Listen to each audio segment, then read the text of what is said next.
Hola, en la clase de hoy veremos el potencial de acción y conducción eléctrica. Entonces, ¿qué definimos como, como potencial de membrana en reposo?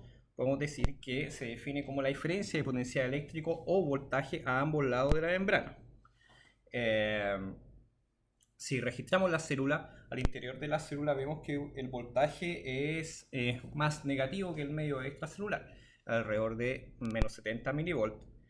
¿Qué pasa si los dos electrodos estuviesen en el mismo lado? Ya que el potencial de membrana se mide como el electrodo de referencia en el medio extracelular y el electrodo de registro en el medio intracelular, que es el que registra el potencial de membrana.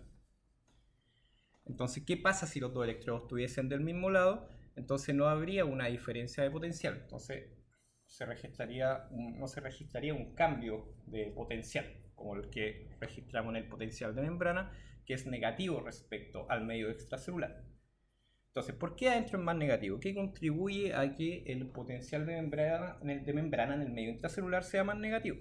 La membrana plasmática es permeable a iones potasio por la presencia de canales de potasio de fuga. Eso quiere decir que estos canales de potasio no necesariamente se abren, se necesita un estímulo para que estén abiertos. Entonces la diferencia de concentración de potasio a ambos lados de la membrana genera un gradiente de potasio, ya que al interior de la célula hay más potasio que al exterior de la célula. Por lo tanto, hay una salida de potasio y esta fuga de potasio se lleva cargas positivas al lado extracelular, sumado al gradiente electroquímico generado por otros iones como el sodio y el cloruro, además del mismo potasio. En conjunto, todo esto contribuye a que el potencial de membrana en reposo sea negativo en el medio intracelular.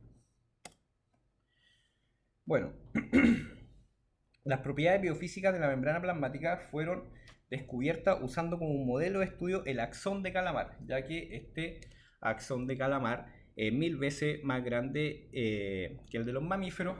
Entonces esto fue más fácil para los científicos estudiar las propiedades de la membrana plasmática y del axón, en este caso el axón de Calamar. Y por esta contribución al conocimiento científico, Alan Hodgkin y Andrew Huxley recibieron el Premio Nobel de Medicina. Bueno, ¿qué es un potencial de acción?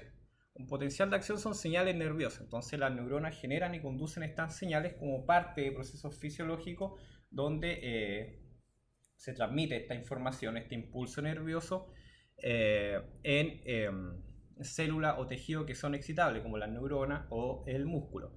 La dirección de este potencial de acción es desde el soma hacia el terminal axonal. Entonces, bueno, ¿en qué consiste un potencial de acción? Eh, para que se genere un potencial de acción, debe haber un estímulo o un conjunto de estímulos que deben superar lo que se llama el umbral. Entonces, existe un umbral que se debe superar para generar este potencial de acción, donde pasamos del potencial de membrana en reposo, como dijimos anteriormente, de menos 70 milivolts, a un umbral que es un potencial umbral que está a menos 55 milivolts. Entonces, no cualquier estímulo puede superar este umbral. Entonces, existe la ley del todo o nada, donde podemos ver aquí a la derecha unos estímulos que son subumbral, es decir, estos estímulos o potenciales locales no llegan a generar un potencial de acción, como se puede observar acá abajo. No son lo suficientemente grandes estos estímulos para generar este potencial de acción, para alcanzar este potencial umbral.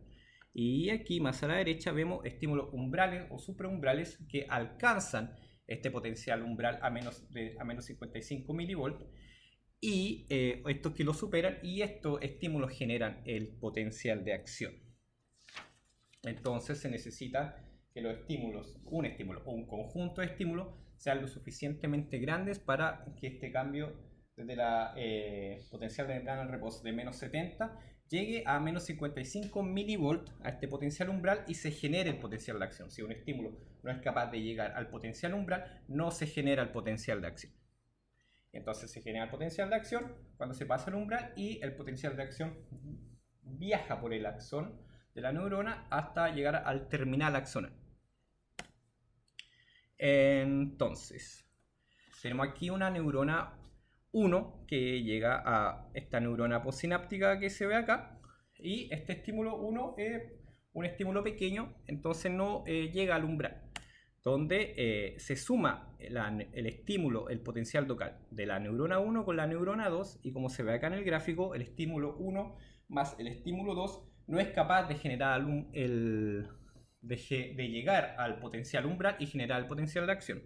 Y ahora, si agregamos un tercer estímulo y la sumatoria de estos tres estímulos, de estos tres potenciales locales, logra superar el potencial umbral, se genera el potencial de acción y se genera el impulso nervioso. Ya que supera el potencial umbral, como dije. Entonces, bueno, aquí también se ven otros estímulos que no son capaces de generar un potencial de acción. Y aquí, más a la derecha, se ven estímulos que superan el potencial umbral y generan uno o más potenciales de acción. Entonces, ¿qué es un potencial de acción? Un potencial de acción es un cambio de potencial de membrana, y este cambio de potencial de membrana propaga un impulso nervioso en las membranas de las células excitables, como son las células nerviosas y las células musculares. Entonces este potencial de acción tiene varias etapas. Bueno, partimos del potencial de reposo, como dijimos anteriormente, que es menos 70 mV. Llegan uno o más estímulos que son capaces de llegar elevar este potencial de reposo al potencial umbral, y se genera el potencial de acción en esta subida, que esta primera etapa es conocida como la despolarización, hasta que llega un pic de potencial de acción y comienza la repolarización, que es la caída de este potencial hasta una etapa de hiperpolarización, y después vuelve al potencial de membrana en reposo. Entonces, ¿en qué consiste esta etapa del potencial de acción? Entonces, inicialmente la célula está en reposo, donde están los canales de sodio y potasio dependiente de voltaje, y están cerrados, y solo están abiertos, como le dije anteriormente, los canales de potasio de fuga, que contribuyen al potencial de membrana en reposo. Entonces, aquí sale potasio por el canal de potasio de fuga, que contribuye al potencial de reposo, hasta que llega un estímulo que alcanza el umbral. Y aquí se abren los canales de sodio dependiente de voltaje, y se abren masivamente cuando alcanzan el umbral, en esta etapa de despolarización, donde ingresa sodio al interior de la célula, haciendo más positivo el potencial de membrana, hasta que llega un pic. Y en este pic los canales de sodio dependiente de voltaje se inactivan, y se comienzan a activar los canales de potasio dependientes de voltaje. Entonces aquí los canales de potasio dependiente de voltaje se empiezan a abrir, y empieza a salir potasio, es decir, empieza a salir carga positiva, y el potencial de membrana empieza a volver a negativo hasta que llega a esta etapa de hiperpolarización. Y entonces aquí luego está este periodo refractario, donde todos los canales dependientes de voltaje, tanto los de sodio como los de potasio, tienen sus compuertas cerradas hasta volver al potencial de membrana en reposo.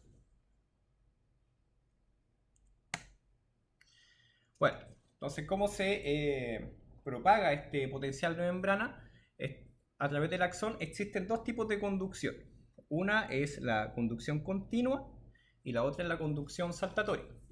En la conducción continua ocurren los axones que no tienen mielina, que no tienen vaina de mielina. Entonces aquí los canales de sodio y potasio se distribuyen de manera uniforme a través de toda la fibra axónica. Entonces el impulso nervioso es conducido punto por punto a través del axón, y este impulso nervioso es conducido de una manera un poco lenta, ya que tiene que ir despolarizándose punto por punto a lo largo del axón, a medida que se va propagando el impulso nervioso. Em, en la conducción continua existe una manera en que aumente la velocidad del impulso nervioso, y esto es y esto ocurre en los axones que tienen un mayor diámetro. Es decir, a mayor diámetro del axón sin mielina se conduce con mayor velocidad el impulso nervioso. En la conducción saltatoria, que es el otro tipo de conducción del impulso nervioso, ocurre en los axones mielínicos, es decir, los que tienen una vaina de mielina. Y que esta vaina de mielina es una capa de aislante eléctrico constituida por membranas de células gliales, donde en el sistema nervioso periférico provienen de las células de Schwann, y en el sistema nervioso central provienen de los oligodendrocitos. Entonces aquí en la conducción saltatoria lo que ocurre es que el axón no está 100% cubierto por esta vaina de mielina, sino que está esta vaina de mielina, como lo pueden ver acá, que son estas láminas de aislante eléctrico, y están estos puntos que están sin vaina de mielina, que se llaman nodos de Ranvier.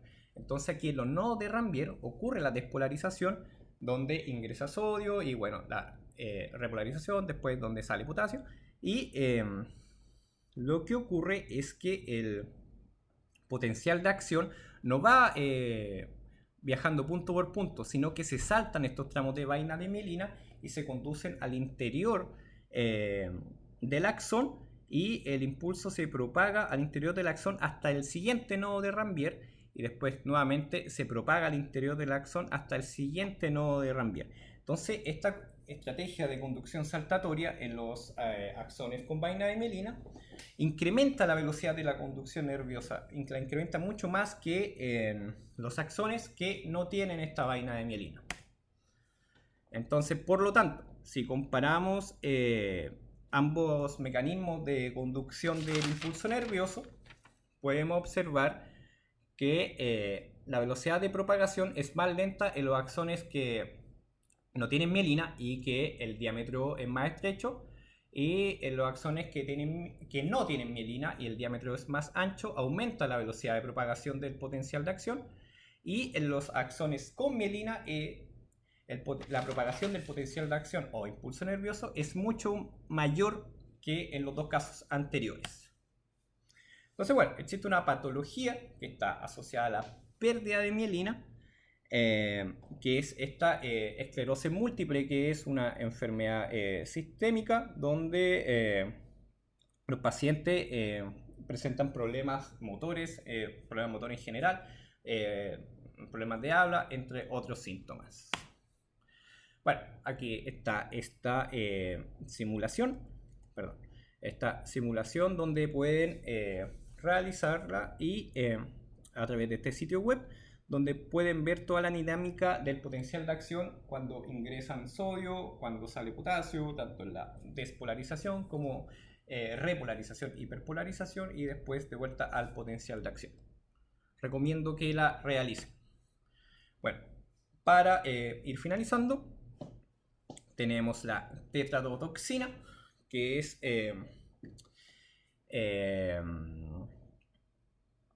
como dice la palabra, una toxina, un compuesto químico que lo tiene el pez globo, o hay algunos moluscos y animales acuáticos, y que es realmente peligroso, ya que bloquea los canales de sodio activados por voltaje, impidiendo la conducción de los impulsos nerviosos a lo largo del axón. Entonces, alguien que llega a consumir esta tetradotoxina le da una parálisis muscular y finalmente puede morir por parálisis respiratoria. Entonces, al aplicar esta tetrodotoxina, en el fondo, esta tetrodotoxina, al bloquear los canales de sodio dependiente de voltaje, bloquea la generación de un potencial de acción.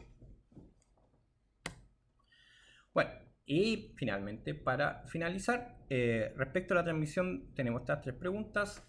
Respecto a la transmisión del impulso nervioso a través del axón, ¿es verdadero que se proyecta desde el soma a las dendritas, se transmite desde las dendritas hacia los botones terminales, es bidireccional, va desde hacia el soma y solo se puede transmitir a menos 40 mV? Aquí la respuesta correcta es la alternativa correcta, perdón, es la A, se proyecta desde el soma, no, perdón, es la B, rectifico, leí mal. En la B se transmite desde las dendritas hacia los botones terminales, es decir, hacia el terminal axonal. Tiene este flujo unidireccional. Ya. La siguiente afirmación, él viaja a lo largo de un axón. Aquí la alternativa correcta nuevamente es la B, el impulso nervioso o potencial de acción, viaja a lo largo de un axón. Y la última pregunta, la velocidad de un impulso nervioso aumenta. Sí, no hay vaina de mielina, aumenta el diámetro del axón, disminuye la temperatura, el estímulo es más intenso. Dentro de estas 4 alternativas, la más correcta es si aumenta el diámetro del axón.